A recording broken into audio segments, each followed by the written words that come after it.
जादुई तोता। एक छोटे से गांव में एक गरीब परिवार रहता था। उस परिवार में रामू और उसकी बीवी सीता उसके बेटे चिंटू के साथ रहते थे। उसी गांव में एक तोता भी रहता था। उसका नाम था रघु। वो किस्मत का धनी था। जहां भी जाता वहां किसी भी चीज की कमी नहीं पड़ती थी। एक दिन रघु उड़ते उड़ते उस गरीब परिवार के घर गया। रघु सोचता है, अरे वाह, लगता है यहाँ आज बहुत अच्छा खाना मिलेगा। मैं पेट भर के खाऊंगा। वो एक कटोरी में रखे अमरूद देखता है। अरे वाह, अमरूद, मुझे तो ये बहुत पसंद है। मैं तो इसे पेट भर के खाऊंगा। रघु तोता अमरूद खाने ही लगता है।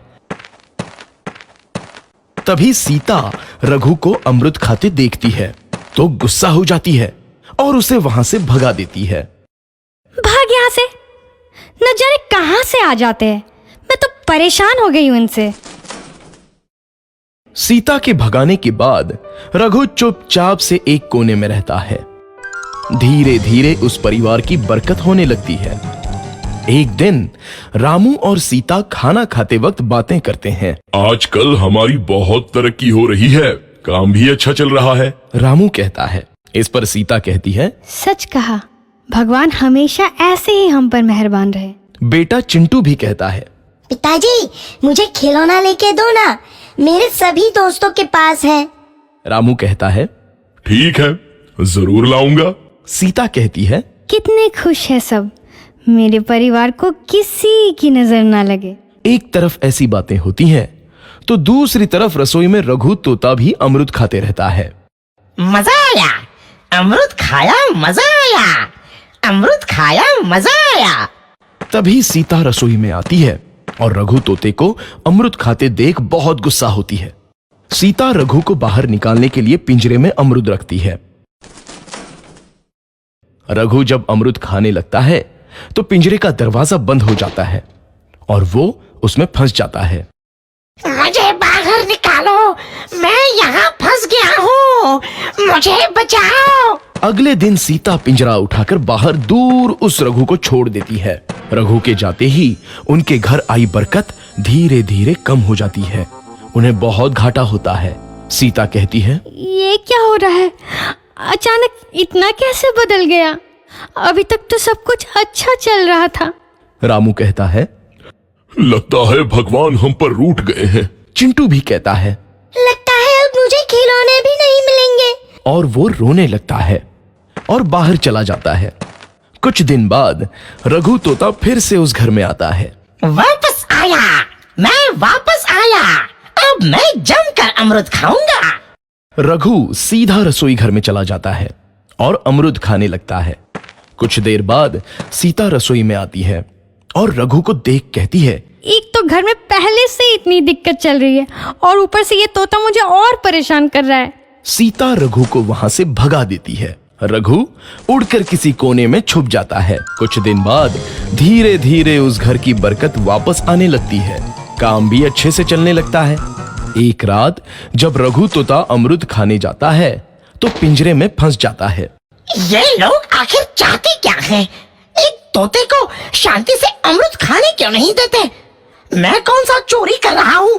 बस अमरूद ही तो खा रहा हूँ। तभी रामू वहां आता है और पिंजरे में रघु तोते को देख उसे बाहर छोड़ देता है। ये तोता भी कितना जिद्दी है, बार बार वापस आ जाता है। जैसे ही रामू रघु को छोड़ देता है, अगले दिन से फिर से उनके घर की बरकत जाने लगती है। काम में घाटा होता है। किसी को समझ नहीं आ रहा था कि ऐसा क्यों हो रहा है। रघु तोता घर आता है तो अचानक बरकत आती है और जब रघु तोता को बाहर निकालते हैं तो बरकत चली जाती है। एक दिन सीता रघु तोते के घर आने और बाहर जाने की स्थिति पर नजर रखती है। ये तोता जब भी घर आता है तो घर में बरकत आती है और जैसे ही ये घर से बाहर जाता है तो उसी के साथ बरकत भी चली जाती है। कहीं ये जादुई तोता तो नहीं है? अगली बार जब ये तोता घर आएगा तो मैं इसे कहीं नहीं जाने दूंगी। सीता रघु का बहुत इंतजार करती है लेकिन रघु तोता दोबारा उस घर में कभी नहीं आता। टीवी पर लगातार बारिश की खबरें दिखाई जा रही थी। सोहन भी मजदूरी का काम करने के लिए शहर गया हुआ था। सोहन शहर के पास एक निचली बस्ती में रहता था। जब उसने घर जाते समय एक दुकान पर खबर सुनी तो वो बहुत डर गया था। आज की बड़ी खबर कि कई निचले इलाकों के घरों में पानी घुस गया है और बताया ये आ रहा है कि पानी में घर डूब चुके हैं और लोग घर से बेघर हो चुके हैं। उनके पास खाने के लिए कुछ भी नहीं बचा है, इसलिए लोग अपने घरों को छोड़कर दूसरी ओर जा रहे हैं ताकि वो बच सकें। भैया ये खबर कितनी देर पहले की है? ये तो सुबह ही आ रही थी। भैया मेरा घर भी निचली बस्ती में ही है, इसलिए चिंता हो रही थी। अब मैं चलता हूँ, राम राम।